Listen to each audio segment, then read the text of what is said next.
What's up, y'all? So, full disclosure, I'm in my bathroom right now, but look at the lighting. Look at my light right there. It's fantastic. Look at that. Anyways, I was going to try and do a really quick video while it was on my mind.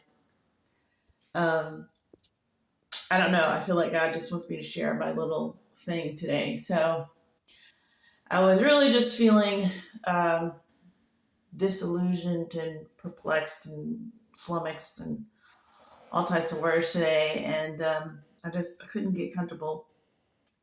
That's an inside joke, and so I was going to pray, but like always, I'm like super procrastination person. So I'm always doing other things on the way to the prayer, and I like to put on my little Bible on tape while I'm praying and stuff. Um, And so I go to YouTube, and then of course I find this video and that video and the other video. Not completely unrelated, but I just started looking up stuff about like PTSD. And so I was going down this rabbit hole. It's like, oh my gosh, you have PTSD. And it was like, are you avoidant? And I was like, oh my gosh, am I avoidant? And so I was like watching all this stuff. And then it was like, yeah, but when was I traumatized? I don't remember. I don't know what happened. And so then I was watching another one, and it was like, are these, it was like, that sounds like me, that sounds like me. And then I was just like, I don't know, whatever. It was just like giving me more anxiety or whatever. And um, so I was praying, and it was like, first of all, I like to pray, speak in tongues, which I highly recommend, especially like for me, like I'm dismal at praying, and I'm really just bad at it in my like spare time, like to the point where like I basically have an inside joke with Jesus about it, where I'm just like, I just say like when I like when people are like, just lift me up in prayer, and you don't want to be like a hypocrite about it, and so you're just trying to pray like right then in that moment. And like as soon as I just go to like have any sort of intention toward praying, like I'm just like, ugh, I don't know what to say. I just like, Lord, you know what it is, like do the thing or whatever. So like I do this thing where I just say the Bible, like it's just like it covers everything. So that's my like. It started out as like a joke thing that was like ridiculous, and now it's been like years, and so that's literally what I say to him. So I'll just be like, the Bible and Jesus, the angels, amen. Like, so it's funny. It's not really a real prayer, but also it's like, if you're gonna count this, like could you count that just in case? Um but it's basically me saying like, I give up, like you do it, like I don't understand. So praying, the idea that you could just be saying the perfect will of God is like, sign me up for that, without having to like put any like effort into like saying the right thing and having the right spirit and all that stuff. I'm like, yes, give me that. And then you don't have to worry about like when you're like super mad about something or whatever, you just speak in tongues and you never say anything that's like offensive. It's like, this is great. So that for me is like the main reason why you should speak in tongues. Like, I don't know why anyone else, I guess it's like a badge of spiritual honor or whatever, but like, no, it's just super practical. Um, and I still don't do it enough. So anyways, so I was doing that, but like, sometimes I'm doing it just because like it's like a meditative thing. And then sometimes it is like you're trying to be intentional about, like, you have something in your mind that you're praying about um, while you're doing it, but it's like I don't know if whatever you're praying about in your mind is related to what's coming out of your mouth. But sometimes, like, I mean, when you attach your intentions, and this is what the things of God like are really subtle, what we would consider subtle in our world, but like I think in the spirit, um, when we're talking about, you got people who have died, and they are in heaven, and they're looking around, and they're just looking at a spot, and they're focusing on it, and suddenly they're over there. Like, so that's what's going on in here. Like, so you gotta like pay attention to like what you're doing in your brain, because it all means something. It all means something, and God knows what it all of it means. So sometimes it's good because you sort of get to understand, like you might be able to understand yourself, like if you're really paying attention. And sometimes it's good because you kind of go, oh, God understands, like I don't have to like try to whatever. And so I think that there's an equivalent like in therapy of just like, anytime they have you do a therapy thing and it's like, okay, I will be your mother now and you talk to me and say what you want to say to me or whatever. Like there's an aspect of that uh, in this. And so I was doing that, but I just didn't even know where to aim it because I was just like, I just didn't even know what I didn't know. Like I just didn't know what the problem was. I had all of these like things and all of these plans and all of these whatevers. And I was just like, just feeling lost and like whatever. And so just, um, but eventually like I just zeroed in on the devil. And it was just really funny because like, I think traditionally we're sort of told not to focus on the devil. And then sometimes it's almost like a reverence or something, even if it's like a negative. But like either you don't focus on the devil because he's not the problem, blah blah blah, it's something, whatever. Or it's that whole, there's a passage of scripture that's like, even the angels, when they see the devil, they just say, the Lord rebuke you. Like they don't like address him.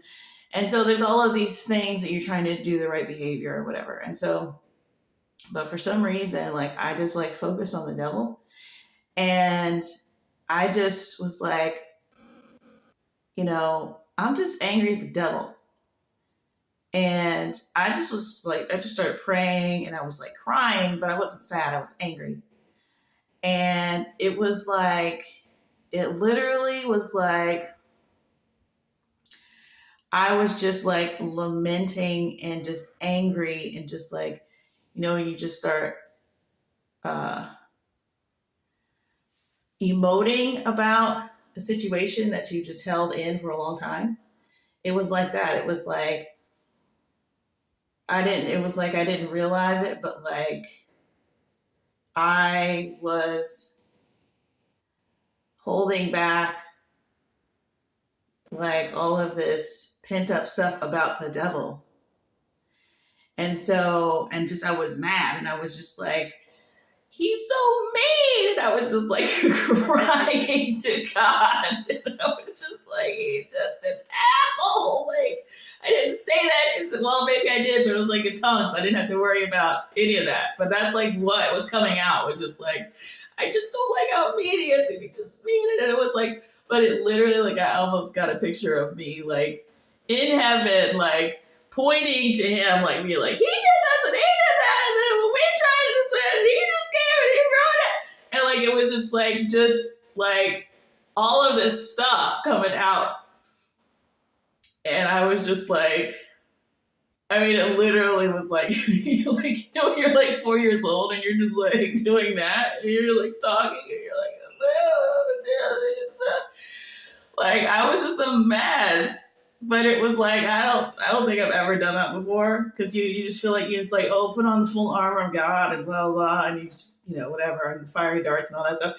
And so, but I literally was just tattling on him. I was just telling on him. And just like, it wasn't like it wasn't like I was telling God, like, do something about him or whatever, but it was also like, when you're a little kid and you go to your parents and you tell on, it's like telling on another adult. Like, it's just like, it was just like all of this stuff. I was just like telling all the stuff that he had been doing. And, it was just like, I don't know what happened. Like, and then it was like, I don't know, it was a couple minutes of that. And then I just kind of like felt better or whatever and moved on with life. But it was just really funny. And I don't know what that did or if it did anything. Like, I don't know if I followed it up with some type of, whatever I was supposed to do. But I would just like, tell him to leave us alone or something. I don't know what happened, but like, I know that I feel better just knowing that the idea that I was in heaven telling on the devil to God and he was just standing there, and it's like, even if you were telling on your dad, like, your dad's getting the look. It's like when you're a little kid and you're like a little boy, and you're like, Dad threw us up in the air and he made us do whatever. Like, you're the mom. You know that dad's getting an ugly look. Like, he's in trouble. So, like, at the very least, I know that God was giving him an ugly look while I was telling him all the stuff in my spirit tongue language. And he was getting an ugly look from God. And that's just enough for me to know that, if nothing else happens from that. I just hope he's getting the evil eye from just everybody in heaven. Just like, what is wrong with you? And it's not like God didn't know that. And I think that's the other thing too. It's like, we know that God sees everything, so we don't even bother to bring this up to him. But man, it felt super good to do that. It felt good to do that. And it obviously just like needed to come out. It just was like, instead of being, blaming myself or lifting up this person or that person, just to be able to be like, to like know where the blame was going for sure, for something. Because everything was fine until he showed up and was doing some extra stuff. It's like, all those people been the same, everybody's the same, and now they're not the same anymore, and he's the only variable. So I was able to just really like go in on him, and that felt better. And honestly, like, I think I really was like, because I don't like when people are mean, and I don't know what his deal is. You know what I'm saying? Like, there really was like a deep offense about that, and just feeling like upset that he was like doing stuff to me, and it was like traumatizing. Like, this is traumatic, bro. Like, leave me alone. I don't care what I got to do with your beef that you got about whatever. Like, oh, I look like the father. Like, get away. I'm not doing anything. So I really feel like I got that, we should all do that. We should all be able to do that, because it does feel like better after you've done it. And I don't know what aspect of that was just like me or my spirit or whatever. But that was very cathartic. And yeah, I was going to say something else, but I forgot what that was about. I was watching this thing about a guy who had come out of Scientology, and it was actually pretty interesting. Like, he was just talking about the brainwash technique aspect of it, which is talked about a lot, but it's not really touched on, as far as like, because there's always some kind of element, a human element to it, that it's like, okay, what drew you to this particular religion, and what kept you there? And it's funny because, and I attribute this to him coming out of the cult, but he basically, even though he described, once they tell you what it's really about, and the it's space aliens, weird stuff. Same thing with, like, I don't know, Mormonism. It's like, once you get to the tippity top, they basically explain to you that it's satanic or in some form, or demonic. They don't tell you it's demons, they tell you it's aliens. And his framing, coming out of it, was that it was all just BS, but like, things really did happen to him, and he really did, he described like his dad coming home and, trying to get everybody involved in this Scientology, and how he was a little kid, and he could tell, like, okay, this ain't it.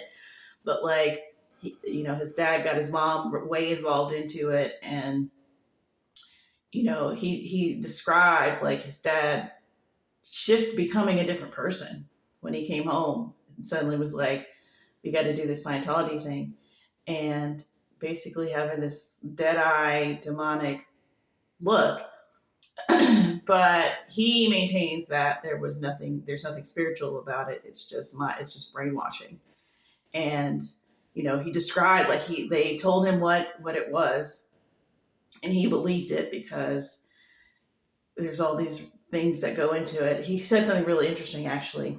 There's this thing called the what do you call it? The sunk cost mentality, or sunk cost paradigm. I forget what they name it, but it's like the idea that you've put so much into it now that you got to keep going. Sunk cost fallacy, is that what it is? I think it's a fallacy. So he had put and they do that on purpose, where you have put so much into it before they tell you, like, okay, this is about satanic alien demon things that live in your body. So there's this whole thing about like everyone is made up of thetans or something, and that's thetans is basically like tiny souls and all of this stuff. And he was just like, okay. Like after that point, he had bought all this other stuff. So he said after that he came home and he could literally like feel them in him, and they were like talking to him. And I'm thinking, okay, demons, like simple. But he maintained that it just was all like suggestive. But my thing is like, okay, like I understand, like after you come out of that, like you don't want to hear another system. You don't want to hear about another system. But and like he even explains like there's something called like they do this exercise where they sit down and they look at each other and they try to, I don't know, they do stuff. And he was saying like after you do this for hours, like I just started like hallucinating, and I saw like the person that I was sitting in front of, like they just started morphing into a this or that. And he was just like, well, and that's just what happens if you go into, when you do that, you just go into a trance, you go into some type of state, and that's just going to happen. It's like, okay, well, that's cool that you're satisfied with that explanation. Like, to believe there's absolutely nothing and like all of that stuff was just your brain doing that stuff, like, don't you think, isn't that like, maybe we should all stop what we're doing if we can do that after sitting in a chair for hours on end, and you can start to morph what your eyes see and your brain, like you're just like, oh well, that's just what's going to happen. That happens to anybody if you sit in a chair long enough and do this exercise. It's like, that's crazy. Like, why are we? Maybe we should all do that for our lives. Maybe we have superpowers. Like maybe, like, I understand his brain is just fried, and so he just has to shut it all off, and I get it. And if somebody was like that, somebody approached me and we were having a theological conversation, like I wouldn't press him for anything. It's like, there's a scripture about like, I think it's in Job. I don't know. Let me not say that. But something where Jesus says, or someone says, not Jesus, that I can't even remember the rest of it, but just the last part where it says, a bruised reed he won't break, meaning this guy is a bruised reed. Like, we don't need to like bend him further. Like, leave him alone. So I personally I wouldn't be trying to actively like get this guy to believe on my side. That's just somebody that you let be in your life and befriend and whatever. And he did the classic thing. Like he said that he had friends of different religions and all that stuff. And he doesn't fault them, because he says, my experience wasn't a religion, it was a cult. So I can't say that I even experienced the same thing that they have, but whatever. And he was just like, well, I find, all the different things in all religions, different virtues in all religions. And everyone does that. And it's really, I understand why they do that. But it's just like, if you have the default belief system that religions are just here and they're not, there's no vindictiveness in them, they're just objectively here and they all have um, value in them and they're all more or less, as long as they're not extreme, they're all serving a function, blah, blah, blah. Like,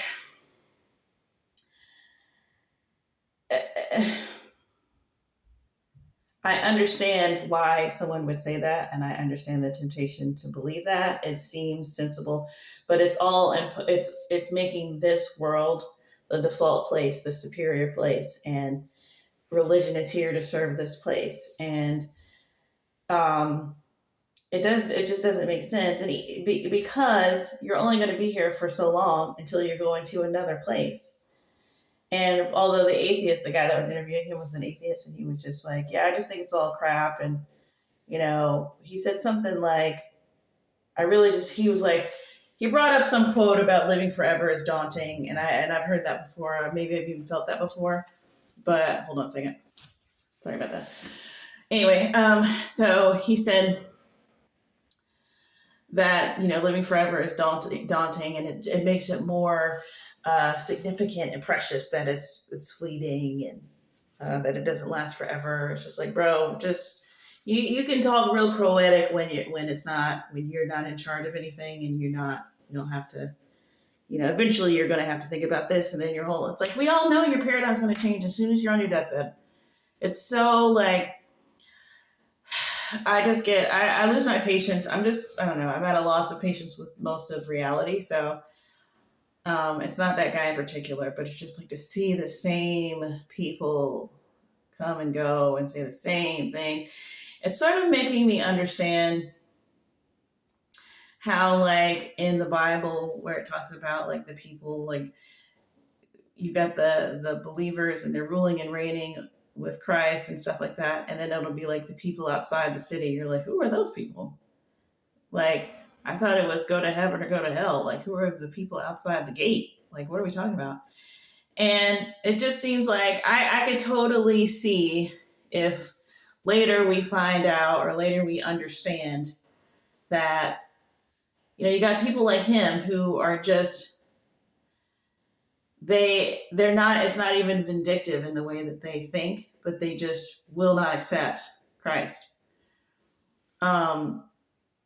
They just find this world to be superior, like, to a belief system.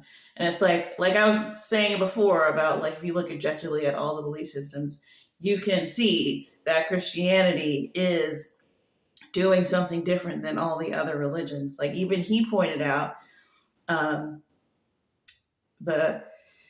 excuse me, sorry, I've got to pause. Okay, he pointed out, like, the guy who had been in Scientology, he was like, yeah, everything, like, Christianity is front loaded. They tell you the whole thing. They tell you all of the theology, everything they believe right up front, right at the beginning.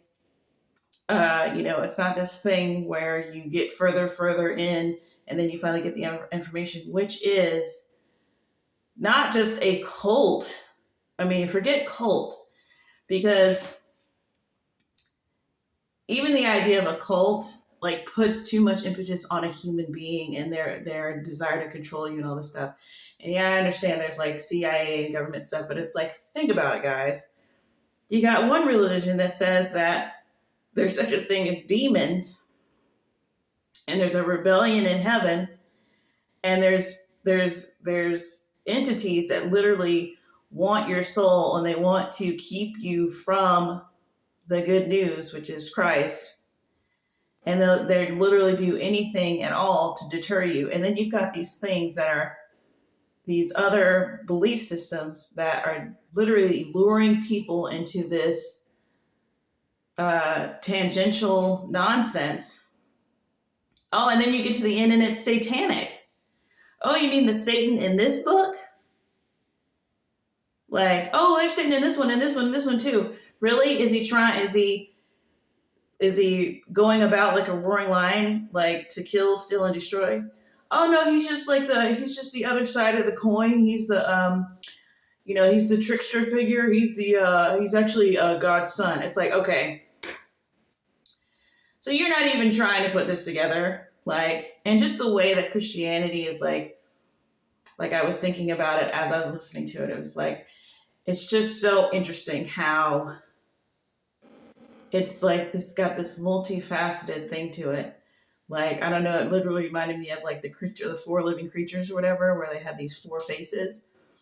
And there's like, the face of a man and the face of a lion and the face of something else and an eagle in the back, whatever. It's like, that is literally what this is, where it's like, it's on one side, it's so incredibly like simple, where it's just like, of all of the different systems that have to, when you start, it's like a whole backstory. It's like one of those movies where the first 5 minutes is the entire backstory, and it's like, well, what movie is this? Like, when does the movie start? Like, why are we hearing this whole story? Which is a sign of a terrible movie usually. It's like most religions are like that. It's like when the people came from this other planet and they came down. It's like, just go with it. That's what they're saying. Like, just act like all this is regular. Whereas like the Bible is just like, God makes creatures and God talks to creatures. Like, it's real simple, guys. God, highest supreme being guy, that's the highest good of ever. And then creation that he makes. Like angels in heaven, and then earth, heaven and earth. Something bad happened. Oh, it messed it up. Something bad happened in heaven. Oh, there's a fight. Like, completely everybody, little babies can understand this whole story. Literally. You tell a baby this story, they're on board. They're not going, but why would angels fight? It's like, well, because one of them thought that they could do a better job than God. Oh, okay. Everything else is like such a shoehorn into a thing. And it's like they just try to make it sound grandiose and complex, like, so that you'll just be drawn to it and attracted to it. It's like so different. And Christianity is like so simple, and it's just like he was saying, it's completely front loaded. It's open. It's right there. Anyone can pick up a tract. Anyone can pick up a Bible. Here it is. You want some? Here, so come take it. It's like right there. There's no sign up. There's no give us 30 grand. There's nothing like that. And yet it is the deepest, most like realist, dimensionalist, like, it's really just kind of amazing. And then you get into it, and then it's like this complex thing that you need years of study and expertise, but like not really. Like, I don't know. So I was just watching that today, and it was making me think about all that stuff. So anyway, that's all I have to say, and I gotta go start dinner. So bye.